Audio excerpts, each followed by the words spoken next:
Hello, this is Debra Cohen, a story and a song, which broadcasts every Sunday morning at 11:30 a.m. Eastern Time.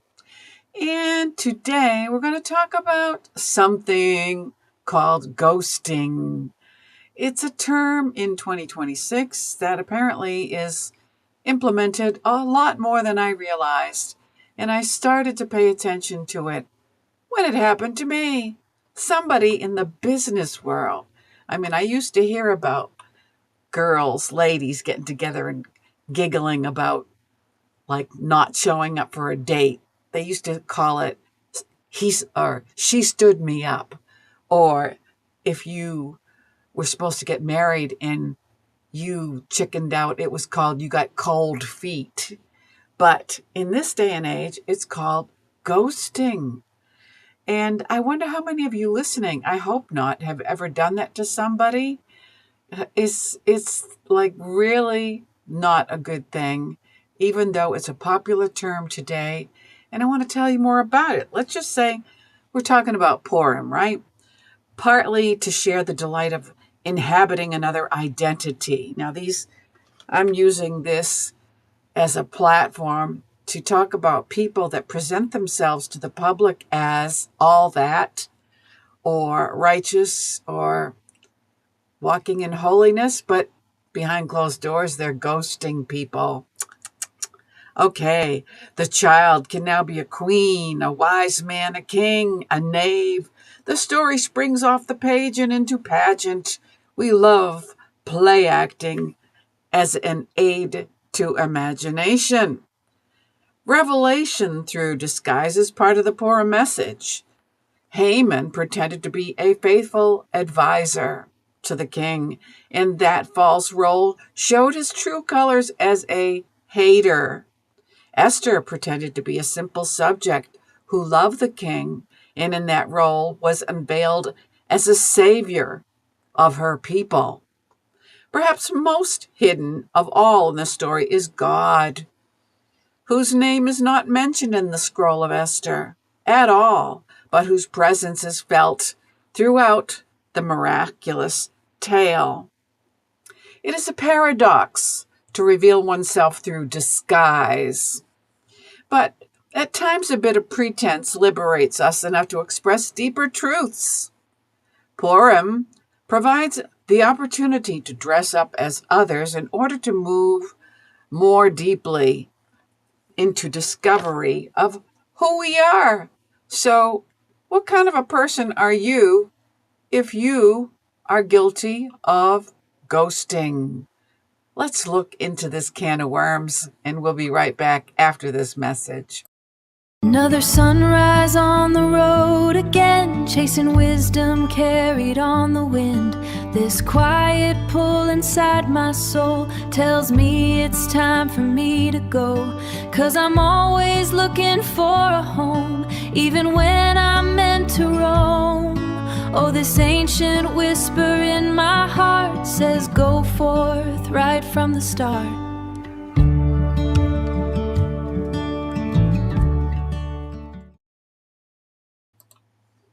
And this is Debra Cohen, and I hope you're having a lovely day, lovely day, lovely day.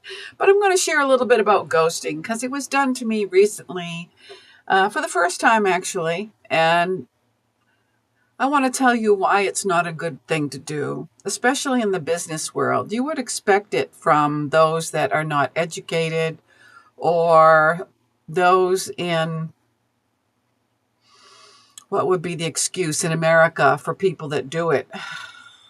I don't even have a name for it. So let's look into it and talk about what it is, because I thought it was just one of those, fly-by-night terms that would go away. I really didn't know what it meant, ghosting.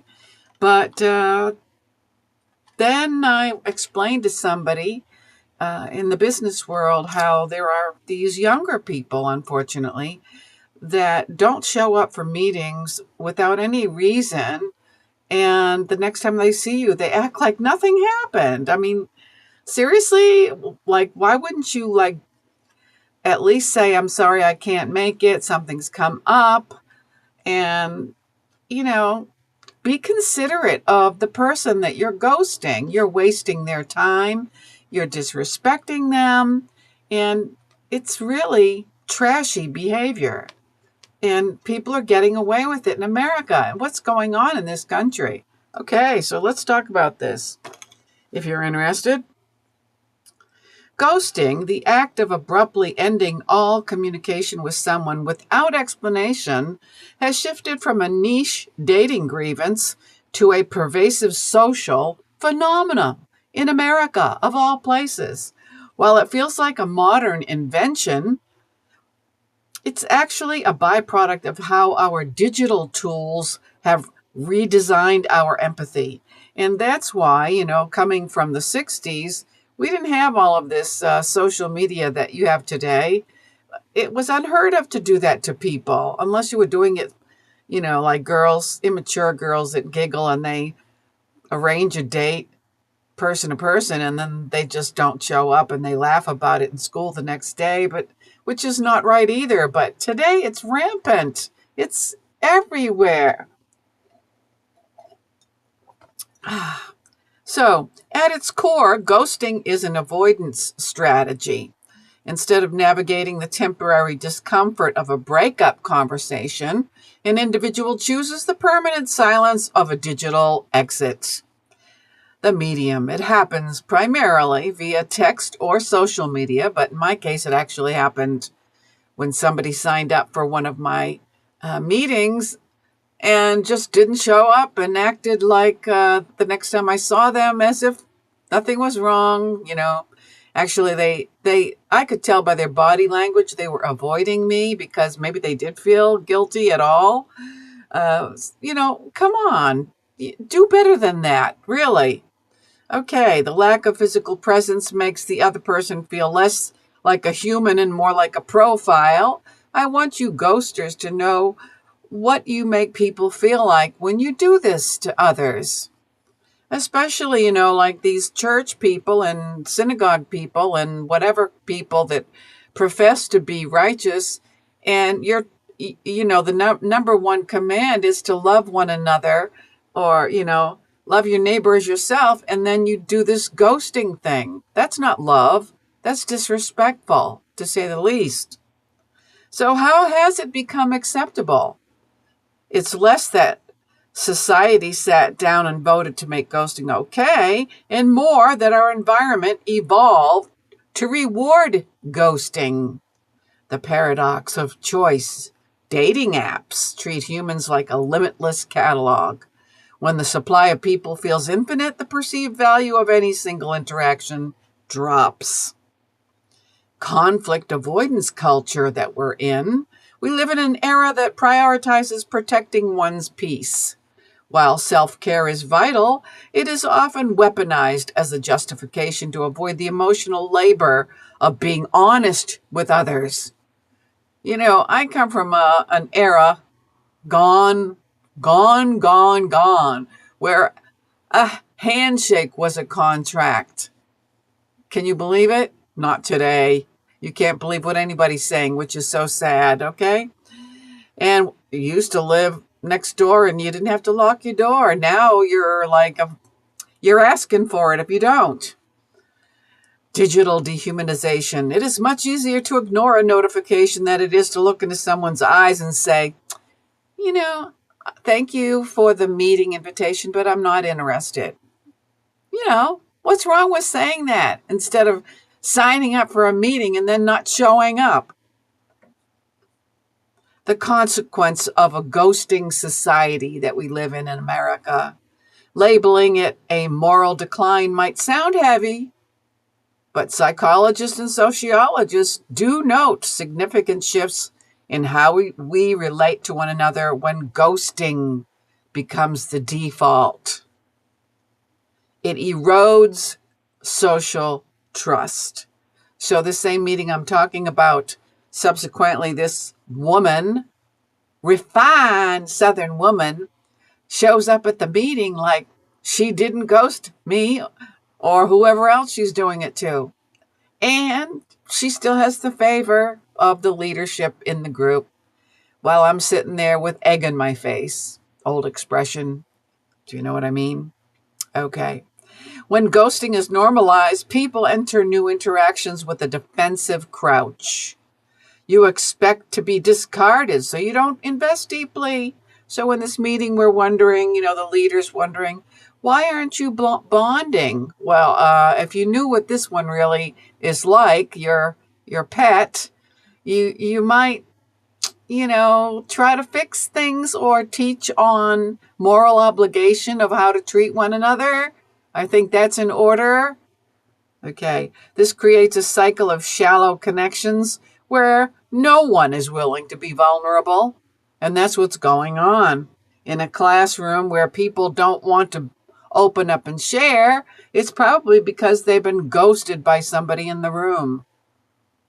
Here's another one: cognitive dissonance and self-doubt. For the person ghosted, the brain's error detection system goes into overdrive.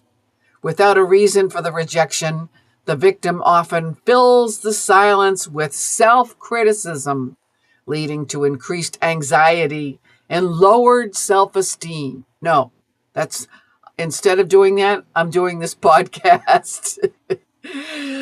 I've got to vent, I'm telling you, and maybe this will help somebody that's watching it. Either those that are ghosting, shame on you, or those that have been ghosted, I'm just letting you know you're not alone. The disposable mindset. If we can discard people with a swipe or a silence, that logic eventually bleeds into other areas of life: friendships, workplace culture, church, community commitments. It fosters a society where loyalty is viewed as an outdated concept rather than a foundational virtue. What about the psychological toll? Research suggests that social rejection activates the same pathways in the brain as physical pain. Did you hear me, you ghoster chick? Ghosting is quite literally a silent blow. Oh, bless her heart. I didn't know it would affect her that way. Oh, she must be so sensitive. I didn't mean anything by it. Ghosting is a reflection of a society that has prioritized convenience over courage. While it's the easiest path for the ghoster, it leaves a trail of unresolved noise for the ghosted. Okay, so I'm sharing some of this with you so you can know that this behavior is wrong. If you hear somebody making light of ghosting, know in your own heart of hearts, if you're following the golden path, the good path, the decent human being path, ghosting is not funny, it's wrong. Ghosting a verbal commitment, now this is what happened to me, is a significant step up from simply not texting back. While dating ghosting is a private injury, ghosting a group commitment is a public breach of social contract. It creates a ripple effect that destabilizes the entire collective. In this group that I'm in, where the ghoster is sitting there incognito, this group is not bonding because of this immoral behavior. The mechanics of a group trust. Groups function on the norm of reciprocity. When you give your word, you are essentially issuing a form of social currency. When you fail to show up without a word, you aren't just missing an event. You are effectively devaluing the currency the rest of the group is using. Imagine that. The burden of extra labor. Well, when one person doesn't show up, we know if you're at a workplace, it creates a harder time for those that do show up. They have to handle your role because you didn't show up. If the group was counting on you for a specific task or supplies or even just a minimum number of players for a game, the remaining members must scramble. So when the Pris comes back into the group, she feels needed because we missed her because she didn't do her part, but she's so vain that she thinks, oh, you missed me because of me. Me. Oh, it's so nice to be needed. Oh, the group spends time wondering if you are safe, if they offended you, or if they should just wait for you. This shifts the focus from the purpose of the gathering to the absence of the individual. Okay. In sociology, they call it the broken windows effect or theory. Okay. Suggests that visible signs of neglect lead to further disorder. Ghosting such is called a broken window for a group. If one person can skip out without a word, others begin to feel that their own presence is optional. It creates a race to the bottom where reliability becomes a burden rather than a shared value. For a group to be cohesive, members need to feel psychological safety. The belief that the group is a stable, predictable environment. Ghosting introduces volatility. It makes the group feel fragile. When people can't rely on the presence of others, they stop sharing ideas, stop planning future events, and eventually the group dissolves into a collection of acquaintances who happen to be in the same room. And that's the group that I've been in, and is like, oh my gosh, this is like so bogus, and it's not up to me. I'm not the leader. It's not up to me to say what the issue is, because I'm from Boston, and at least in the 80s, we're just forward people up in New England. We used to be, at least. I don't know what they're like now. We would just tell you, as matter of factly, not to be hateful or hurtful. Just, hey, you know what? This is the issue.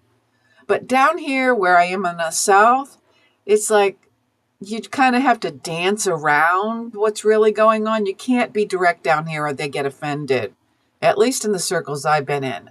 So because I have on occasion said my piece of mind anyway, I end up being the scapegoat and blamed for disruption or disunity in the group because I spoke up and said something, when actually that one over there is sitting there shining like a star. Everybody should be like me. I would never say something like that. I might email you and say, I thought you had more, what was it? Ingenuity? That's what she said to me. I thought you would have more ingenuity than that, than to ask me what I was talking about. Every member of a group pays a cost to be there. We're all in this together, right? That's called a team, okay? When someone ghosts, they are signaling that their time is infinitely more valuable than the collective time of everyone else. This perceived arrogance is what triggers the deep-seated resentment that often leads to a person being permanently excluded or given verbal digs by certain other people in the group, which I've experienced. So we don't want to just say what's wrong. We want to offer corrective measures. So let me share a little commercial to find the corrective measures, if you're still listening while I'm venting here today. And let's see how we can fix this mess. I'll be right back.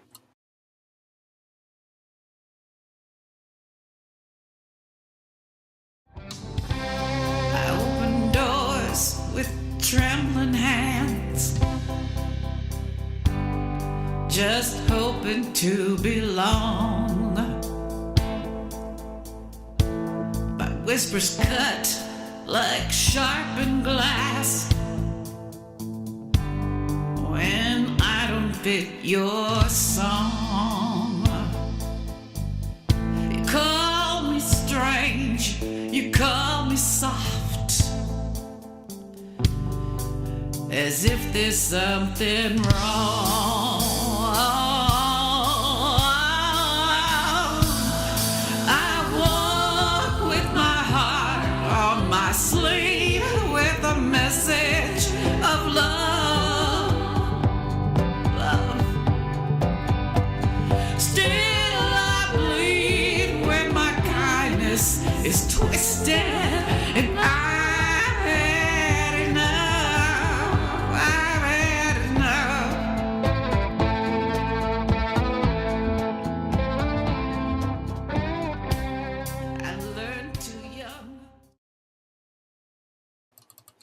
And this is Debra Cohen, and that's my upcoming song, Friday the 13th, called Neuro Spicy. And if you are a neurodivergent person like I am, then you're accused oftentimes of being too sensitive. So anybody that is a ghoster, that's probably what you're saying. Oh, she's just too sensitive. But I'm going to tell you, if you're in a group of people and you feel like you're being targeted by verbal bullying or hateful glances or snide remarks, then I'm just offering ways that the teacher could turn the group around when you can tell there's something wrong in the group. The first thing is the teacher's trap, just to make you aware of a trap that teachers sometimes get in. It's called the path of silence. A conflict-avoidant teacher isn't necessarily fooled by crying. This Southern belle decided to cry when she didn't get her own way. This is an adult now, not a 2-year-old. Okay. The teacher is probably exhausted by it. Okay, so the calculation. The teacher knows that if they hold the student accountable, there will be a scene, tears, and perhaps a trip to the administration. If they pamper the Southern belle, the room stays quiet. The result? The teacher chooses their own short-term comfort over the long-term integrity of the class. They are essentially paying emotional hush money to the student to keep her from making a scene. So she got her way. Or number 2, let's try the student strategy, learned helplessness. For an adult to use tears to avoid group work, they usually learn that competence is optional if you can just trigger enough guilt. By crying, she shifts the conversation from, did you do the work, to, are you being mean to me? So yeah, I've been accused of being mean. Oh, she's so mean. She said no. This effectively ghosts her responsibilities while she is physically present. She's there in the chair, but her contribution is dead. But in this case, oh no, she does contribute. She just wants it her way, everything her way. In a group of adults, there is an unspoken agreement. We are all here by choice and we all contribute. When the teacher allows tears to override this contract with this situation, the rest of the group is forced into a caretaker role they didn't sign up for. You end up walking on eggshells around someone who isn't even helping you. And, I can't do that. I'm sorry. I'm not going to kowtow to this crybaby. I'm sorry. I can't do it. I'm on a spiritual journey. Yes, I will love you from afar, but if you're manipulating the class with your victim role and you've snafu'd the teacher, I can't stay in the class. I'm sorry. Okay. So since the teacher is checked out and the student is tearing up, boo-hooey, your best bet is to be radical neutrality. You have to stop reacting to the emotions and stick to the logistics. When the tears start, don't apologize or try to soothe her. Stay silent. Let the tears happen. By not reacting, you refuse to play the bully role she's trying to cast you in. If the work isn't done, send an email, blah, blah, blah, blah, blah. So this maybe doesn't necessarily apply to the class I'm in, but we're talking about rewarding adults who manipulate a group of adults in a class with a common goal. In this case, it's a spiritual growth class. Of all things, spiritual growth, and the woman cries when she doesn't get her way. Okay, so this is a classic example of failing upward. I'll close with this. And it is one of the most corrosive things that can happen to a group's morale. By appointing a non-contributor, especially one who uses emotional manipulation to a leadership position, which this woman has been, she couldn't get her way in this class, so she's been rewarded another role in another department. The teacher has officially moved from conflict avoidance to enabling. Oh, there's that word, enabling again. In a healthy system, leadership is a reward for competence and reliability. In a dysfunctional one, leadership is sometimes used as a pacifier to stop a difficult person from acting out. The teacher likely thinks they're being clever or even encouraging. They may believe that by giving her a title, she will suddenly feel a sense of responsibility and stop crying. But the reality is, responsibility doesn't create character. It reveals it. If she hasn't done the work or if she's manipulating the group, she certainly won't do the high-level oversight. The result? She now has the power to gatekeep the work of the people who actually are doing the heavy lifting. So the crybaby becomes a leader in this group here, this congregation. She has the victory. And, I wish you all the best. I can't stay with the group, and I will look for another path. Sometimes God allows things to happen to us so we have room to grow, opportunity to grow. But in this case, I can't grow. I've been stifled and disappointed, and I'm not going to grow. I'm going to go. Goodbye. Goodbye. Goodbye. Goodbye. Goodbye. So long. Goodbye. It's been real. It's been fun, but it ain't been real fun. So, so I'm not telling you to go if it gets uncomfortable. Sometimes we have to stay, and if there's an issue of pride, you got to swallow your pride. But this particular group is to grow spiritually, and it's just not a healthy environment. So anyway, I appreciate your comments, and I hope that none of you listening have been ghosting. If you are, really consider what you're doing to other people, and please don't be so selfish. It hurts the people that you're ghosting. So this has been Debra Cohen, and I hope that you will share this maybe with somebody that you don't have the guts to say to. Ghosting is not cool. Maybe if they get this video and listen to this, maybe they'll get it. It's not good, even if it is trendy. Stepping on people like that is immoral. Totally wrong. Wrong, wrong, wrong. So I hope that you will join me again next Sunday, 11:30 a.m. Eastern Time, right here for a story and a song. As we go out, I wish you a happy March. They say if you live up north, like my Aunt Madge does, beware of the Ides of March. And they have been whacked with snow. So snow looks nice in a postcard, but here in Florida, we don't like snow. At least I don't like snow. So thank you for listening. And I hope to see you again next week right here on A Story and a Song.